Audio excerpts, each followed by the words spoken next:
Start small, but start now.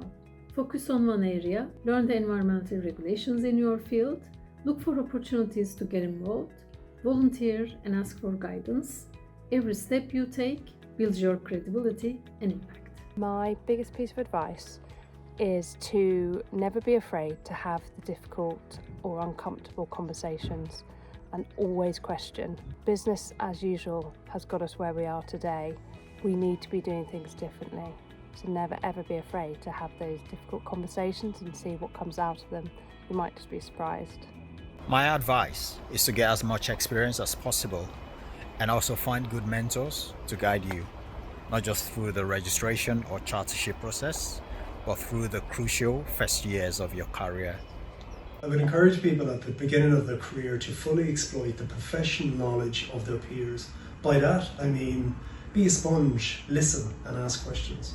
Start early and while keep learning and apply for registration, even if you're still building experience.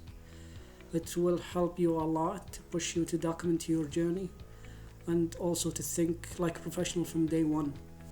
I think the most important advice I could give to aspiring environmental professionals would be to challenge yourselves and go out there and take new opportunities to experience something different, something new, and keep learning. If you're starting out in your career, don't be afraid to get involved in the nitty-gritty, to do the research and to look at the detail and the policy, but also keep in mind the wider perspective of it. Look at the grassroots for me in the waste and recycling sector. Don't be afraid to get close to facilities and understand how they work.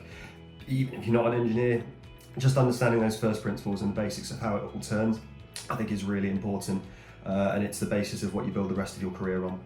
Get as much experience as you can before you leave formal education. Things like volunteering or work experience in summer holidays. If you're not sure where to start, ask teachers or reach out to people on LinkedIn. You'd be surprised just how many people are willing to help. My advice for environmental professionals is to focus on action, not just advocacy. Real impact comes from applying your knowledge and getting involved in projects and showing that you can turn good ideas into measurable outcomes.